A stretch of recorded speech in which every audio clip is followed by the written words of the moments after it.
नमस्कार दोस्तों, स्वागत है आपका ग्रुप डी व्लॉग्स 2.0 पे। तो दोस्तों, मैथ की सीरीज़ का हमारा 7वां वीडियो होने वाला है। जो मैंने आपको कल होमवर्क दिया था, मैं आपको सबसे पहले वही सॉल्व कराता हूँ।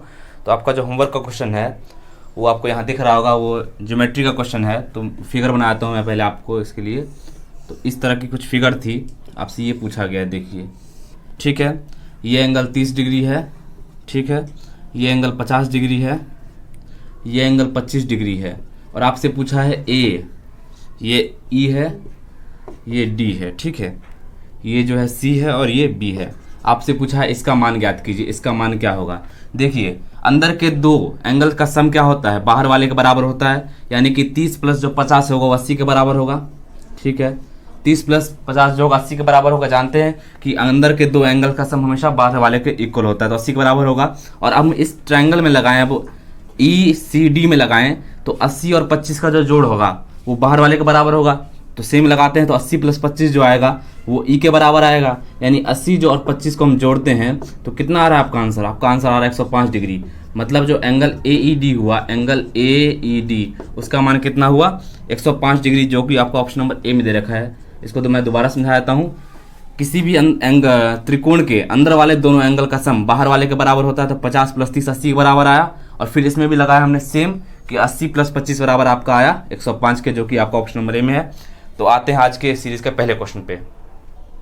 तो आज की सीरीज का जो हमारा पहला क्वेश्चन होने वाला है वो आपको यहाँ दिख रहा होगा कि एक आदमी रेलगाड़ी से 420 किलोमीटर प्रति घंटा, मतलब 420 किलोमीटर की दूरी तय करता है, जो 75 किलोमीटर प्रति घंटा की चाल चलती है, और वापस जो आता है 50 किलोमीटर प्रति घंटा से आता है। तो पूरी यात्रा के दौरान औसत चाल ज्ञात कीजिए।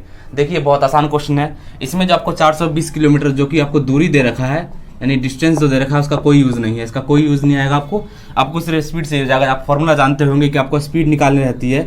जब एवरेज स्पीड निकालते हो तो फॉर्मूला आपके पास याद होगा कि 2xy upon x plus Y एक फॉर्मूला होता है, जिसमें x की वैल्यू आपको क्या दे रखी है, x की वैल्यू आपको 75 दे रखी है, और जो y की वैल्यू दे रखी है आपको 50 दे रखी है। आप डायरेक्ट पुट कीजिए, तो 2 × 75 × 50 बट्टा में 75 प्लस 50 जोड़ दीजिए।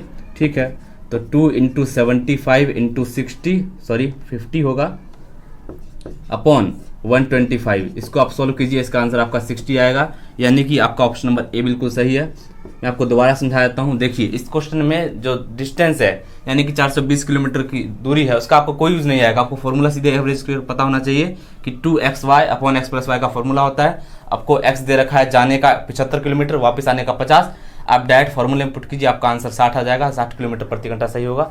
नेक्स्ट क्वेश्चन पे हमारा सेकंड क्वेश्चन जो है, इसमें आपसे बोला गया है कि ए एवं बी एक कार्य को 40 और 60 दिनों में पूरा कर सकते हैं।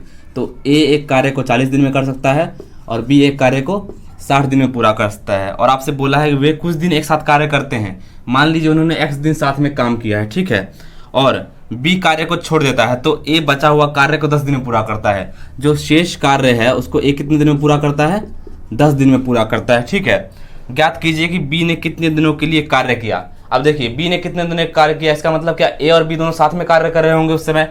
बी के छोड़ने से पहले दोनों ने साथ ही कार्य किया होगा। अब इसका क्षमता निकाल लीजिए। इसका क्षमता निकालते हैं तो 120 आएगा।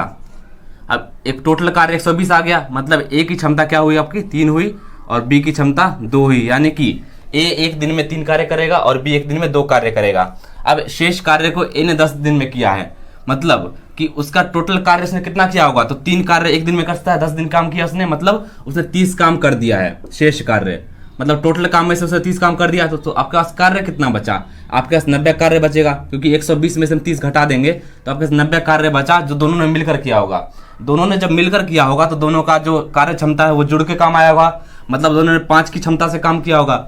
टोटल कार्य 95 है आपके पास, और दोनों मिलकर काम करते हैं 5 दिन से, तो इससे जो भाग दीजिएगा तो आपका आंसर 18 आएगा। यानी कि 18 दिन ए ने भी काम किया है, 18 दिन बी ने भी काम किया है, और बाकी 18 दिन के बाद बी काम को छोड़ के चला गया, और शेष कार्य फिर ए ने 10 दिन किया। आप दोबारा समझ लीजिए कि ए एक दिन में, मतलब ए की कार्य क्षमता 40 है, बी की 60 है, दोनों का हमने टोटल कार्य निकाला इतना है। तो ए एक कार्य को एक दिन में 3 दिन में कर सकता है और बी 2 दिन में कर सकता है। तो हमारे पास फिर शेष कार्य को ए ने 10 दिन किया, तो फिर उसकी कार्य क्षमता कितनी आ गई, 30 आ गई, जो हमने 30 घटा लिया, तो आपका टोटल कार्य 90 बचा। 90 कार्य दोनों ने साथ में मिलकर किया होगा, 5 से भाग देंगे, आपका 18 आ जाएगा, जो कि आपका ऑप्शन नंबर सी में देख रखा है। यानी कि ऑप्शन सी बिल्कुल सही जवाब होगा। आते हैं नेक्स्ट क्वेश्चन पे। तो आपका नेक्स्ट क्वेश्चन है, इसमें आपसे कहा गया है यदि किसी भूमि के आयताकार भूखंड की लंबाई एवं चौड़ाई को 10% 8% बढ़ा दिया जाए तो क्षेत्रफल में वृद्धि क्या होगी। देखिए मैंने आपको एक फॉर्मूला बताया था कि चक्रवृद्धि ब्याज में कौन सा फॉर्मूला लगाते हैं, तो x plus Y plus X into Y upon में 100 लगाया था। और मैंने आपको कहा था कि जब आयत या वर्ग के क्षेत्रफल में वृद्धि है तब भी ये फॉर्मूला यूज आता है, यानी कि आपको फॉर्मूला यूज करना है क्या, x plus Y plus X into Y upon 100 का फॉर्मूला यूज करना है वृद्धि या कमी निकालने के लिए। या तो आप गेन निकालिए या आप लॉस निकालिए, दोनों के लिए फॉर्मूला काम आता है। ठीक है, अब देखिए इसने क्या बोला है, एक मिनट रुकिए। हाँ, तो आपको क्या बोला गया है कि 10% और 8% की वृद्धि करी है, मतलब x की वैल्यू 10% आ गई। ठीक है, y की जो वृद्धि आई वो 8% आई, और दोनों को हम जो गुना करते हैं तो 10 गुना 8/100। ठीक है, अब जब इसको जोड़ेंगे तो 10 प्लस 8 कितना होता है 18, और प्लस 0.8 यानी कि 18.8% आपकी वृद्धि आ जाएगी, जो कि आपको ऑप्शन नंबर डी में दे रखा है। देखिए इसमें फंसाने के लिए क्या कर रखा है, इसमें फंसाने के लिए आपको 18.8% की कमी भी दे रखा है, जो कि आपका ऑप्शन नंबर बी है। और कई विद्यार्थी 18.8 देखकर ही आंसर मार देंगे, लेकिन वो पढ़ेंगे नहीं कि 18.8 की वृद्धि कर रखा है कमी कर रखा है। तो आपको ढंग से मारना 18.8 की वृद्धि मारना, जो कि आपको ऑप्शन नंबर डी में है। दोबारा समझ लीजिए, x plus Y plus X into Y upon 100 होगा, 10 प्लस 8 प्लस 10 गुना 8/100। इसको सॉल्व कीजिए, आपका आंसर आ जाएगा। तो आते हैं नेक्स्ट क्वेश्चन। तो अगला क्वेश्चन जो है, इसमें आपसे बोला गया है कि जब पूर्णांक m को 8 से विभाजित किया जाता है तो शेषफल 5 होता है। यदि 7m को 8 से विभाजित किया जाएगा तो शेषफल क्या होगा। देखिए m को जब 8 से विभाजित किया जाता है तो शेषफल क्या आता है 5, यानी कि जो m है आपका वो 8 में 5 जोड़ने के बाद आएगा। अगर हम इसको 13 मान लेते हैं तो 13 को जब 8 से भाग दिया जाएगा तो शेषफल 5 आएगा, यानी कि जो आपकी m की वैल्यू है कितनी होगी 13 होगी। देखिए इस क्वेश्चन को आप दो तरीके से कर सकते हैं, या तो m को 13 मानिए या m को 5 मान लीजिए, दो तरीका हो सकता है। जो शेषफल आया उसी शेषफल को m मान लीजिए। मैं आपको दोनों तरीके से करके बता देता हूँ। यदि हम m को मान लेते हैं 13 तो 7m का वैल्यू निकालना है, 7m/8 का हमें शेषफल निकालना है, तो 7 गुना 13/8। इसको आप जब भाग दीजिएगा तो भाग देने के बाद आपका क्या आएगा, शेषफल आपका 3 आएगा, ये आपका शेषफल आएगा। ठीक है, अगर हम ऐसा करते हैं कि हम m को 5 मान लेते हैं, जो शेषफल हमारा शेषफल को ही m मान लेते हैं, तो अगर हम 7 मानते हैं और m को हमने शेषफल मान लिया है यानी 5 को मान लिया है, तो 7 गुना 5/8 यानी कि कितना आया आपका 35/8 आया। अगर हम 35 को भाग देते हैं 8 से तो 8 चौके 32 आया, तो 3 आपका तब भी शेषफल बच रहा है। देखिए दो तरीके से क्वेश्चन होता है, दो तरीके से, या तो आप जोड़ के लिख लीजिए 13 को मान लीजिए, इन दोनों को जोड़ने के बाद 8 और 5 को जोड़ने के बाद m आएगा ये मान लीजिए, नहीं तो आप जो शेषफल है उसी को m मान लीजिए। दो तरीके से करते दोनों से आपका आंसर सेम आएगा। मैंने आपको करके भी दिखा दिया है, जो कि आपका ऑप्शन नंबर ए में दे रखा है, यानी कि इसका ऑप्शन नंबर ए बिल्कुल सही होगा, आंसर 3 बिल्कुल सही है। आते हैं नेक्स्ट क्वेश्चन पे। तो आपका जो नेक्स्ट क्वेश्चन है कि त्रिभुज ABC एक समद्विबाहु त्रिभुज है, मतलब त्रिभुज ABC हम पहले बना लेते हैं।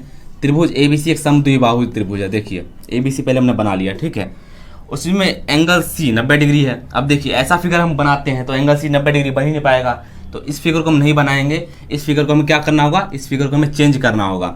कैसे चेंज करेंगे, जब 90 डिग्री की बात आती है तो राइट एंगल ट्रायंगल होगा, यानी कि फिगर कुछ इस प्रकार बन जाएगा आपका, और C यहाँ आ जाएगा। अब उसने बोला है कि एंगल C 90 डिग्री है, मतलब एंगल C 90 डिग्री है, ठीक है। और आपसे बोला है कि AC यानी AC जो है, सॉरी एंगल C 90 डिग्री है, तो हाँ आपका AC कितना है 8 है, तो आपको ज्ञात करना है AB कितना होगा। अब देखिए समद्विबाहु त्रिभुज है, मतलब कि दो भुजा बराबर होगी, यानी कि ये भुजा और ये भुजा बराबर होगी आपस में। ये कर्ण है, कर्ण कभी बराबर नहीं होता दोनों भुजाओं के, तो ये भी 8 हो जाएगा।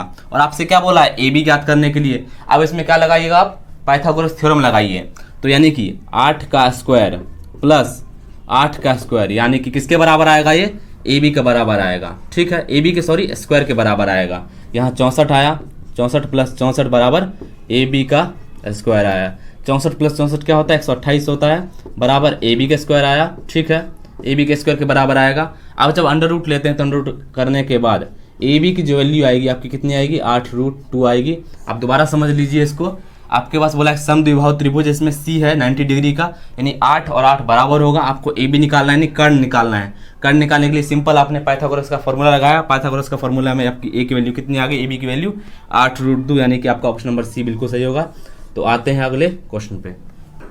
तो आपका जो नेक्स्ट क्वेश्चन है इसमें आपसे कहा गया है, वैसे ये लाभ हानि का क्वेश्चन है कि एक वस्तु को 45,000 रुपये में बेचने पर एक वस्तु को 45,000 रुपये में बेचने पर क्या होता है, आदमी को 10% की हानि होती है। मतलब ये सामान 10% की हानि बेचा गया है। 10% की हानि के मतलब क्या हुआ, ये जो है आपका कितने 90% के बराबर होगा। बिल्कुल सही है, 45,000 में बेचा है, लेकिन 90% के बराबर होगा। तो 100% जब हम निकालते हैं तो कितना आएगा, वो 50,000 रुपये आएगा। समझ गए, आसान है।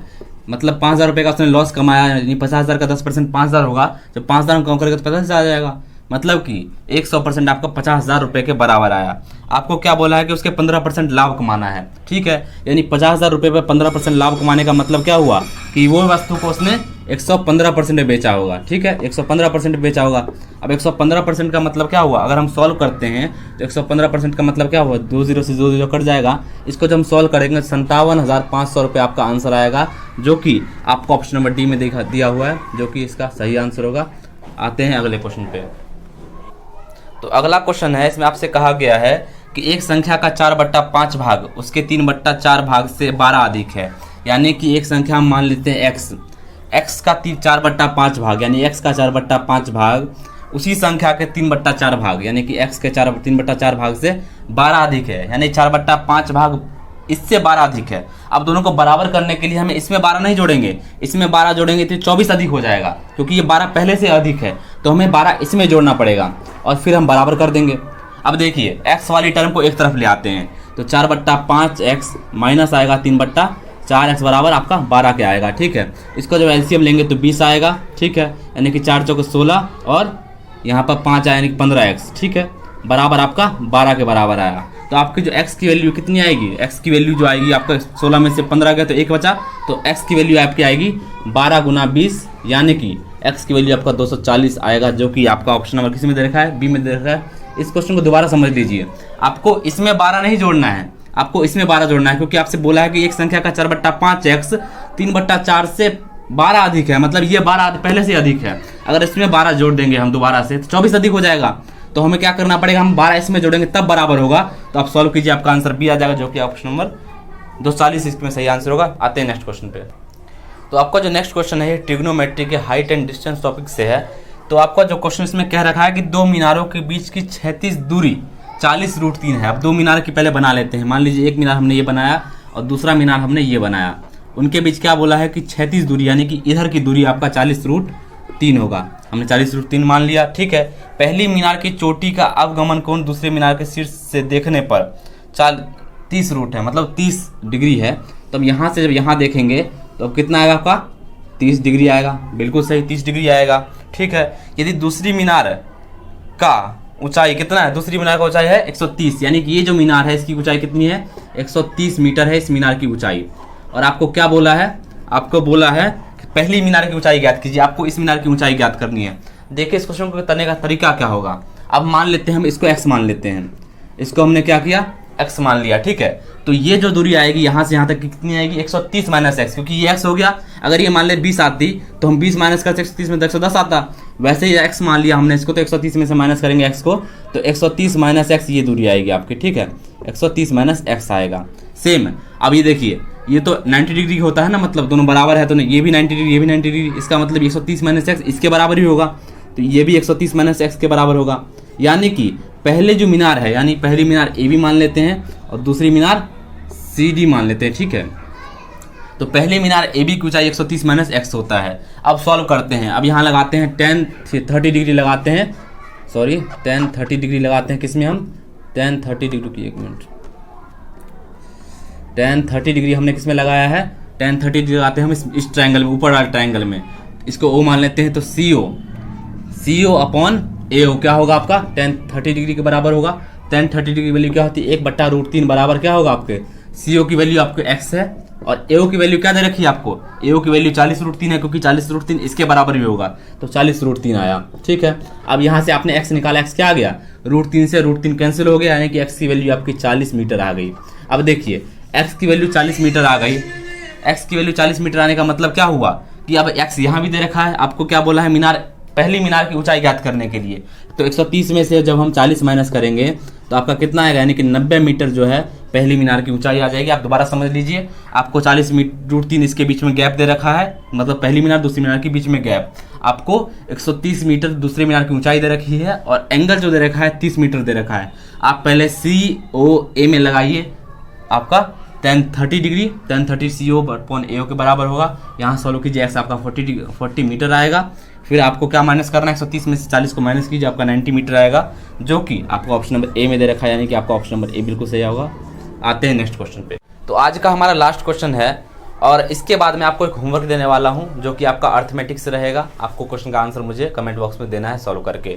तो ठीक है, तो इस क्वेश्चन को सॉल्व करते हैं। तो आपको क्या दे रखा है कि x की पावर 4 प्लस 1/x की पावर 4 आपको 196 दे रखा है। और आपसे पूछा क्या है, तो आपसे पूछा है कि x³ प्लस 1/x³ की वैल्यू क्या होगी। आपको देखिए, इसको निकालने के लिए सबसे पहले आपको क्या निकालना होगा, सबसे पहले आपको x प्लस 1/x निकालना होगा, ये निकालना होगा। देखिए, जब भी ऐसा क्वेश्चन आपके सामने आए तो यहाँ प्लस है, और जब भी x² की टर्म आती है तो हमेशा इसमें 2 जोड़िए, मतलब 194 दे रखा है, 194 दे रखा है।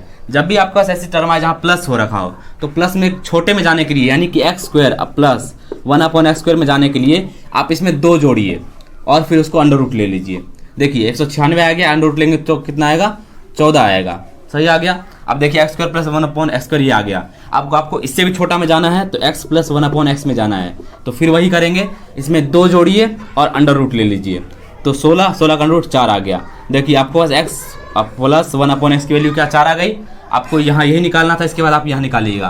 तो x³ प्लस 1/x³ का फॉर्मूला क्या होता है कि p³ माइनस 3p, यानी कि p की वैल्यू हमारे कितनी है 4, तो 4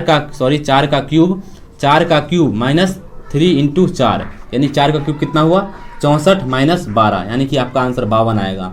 इसको आप दोबारा समझ लीजिए कि जब भी आपके पास बड़ा से छोटा में जाना है और फिर वापस बड़े में जाना है, तो बड़े से छोटे में आने के लिए क्या करते हैं, तो आपके पास यहाँ प्लस में है तो प्लस कीजिए 2, अंडर रूट लीजिए, 14 आया। फिर आपको इससे भी छोटा जाना है तो इसमें भी 2 जोड़िए, फिर अंडर रूट लीजिए, 4 आया। और 4 का फिर हमने क्यूब किया, माइनस फिर 3 × 4 किया, यानी कि 64 में से 12 गया, 52 आ गया, जो कि आपको ऑप्शन नंबर बी में दे रखा है। ठीक है, आपका ऑप्शन नंबर बी बिल्कुल सही होगा। ठीक है, तो इसके बाद आपका एक होमवर्क क्वेश्चन है जो आपको यहाँ दिख रहा होगा। ये क्वेश्चन आपका अर्थमेटिक्स से है, बहुत आसान क्वेश्चन है। आपको मुझे इसका आंसर कमेंट बॉक्स में बताना है। मैं 2 सेकंड के लिए रुक जाता हूँ, आप स्क्रीनशॉट ले लीजिए, नहीं तो आप वीडियो पॉज करके भी देख सकते हैं। ठीक है, तो आपने देख लिया होगा इस क्वेश्चन को, तो इस क्वेश्चन का मुझे आंसर आप कमेंट बॉक्स में दीजिए। बाकी मिलते हैं आपसे नेक्स्ट वीडियो में। बाकी आप लोग हमारी वीडियो देखते रहिए। गोपाल जी भी आपको साइंस की न्यूमेरिकल पढ़ा ही रहे हैं, जिसमें वर्क, एनर्जी एंड पावर चल रहा है। इसकी 5-6 क्लास आ चुकी हैं और लगातार क्लास आते रहेंगी। आप लोग पढ़ते रहिए, क्योंकि आपको ग्रुप डी में सिलेक्शन लेना तो आपको पढ़ना ही पड़ेगा। रेलवे के लिए मैथ और न्यूमेरिकल साइंस के बहुत ही मोस्ट इंपॉर्टेंट है, यही मेरिट बनाता है। अगर ये नहीं पढ़ेंगे तो आपका मेरिट नहीं बनेगा, आपका सिलेक्शन नहीं होगा। तो ठीक है, आपसे मिलते हैं नेक्स्ट वीडियो में।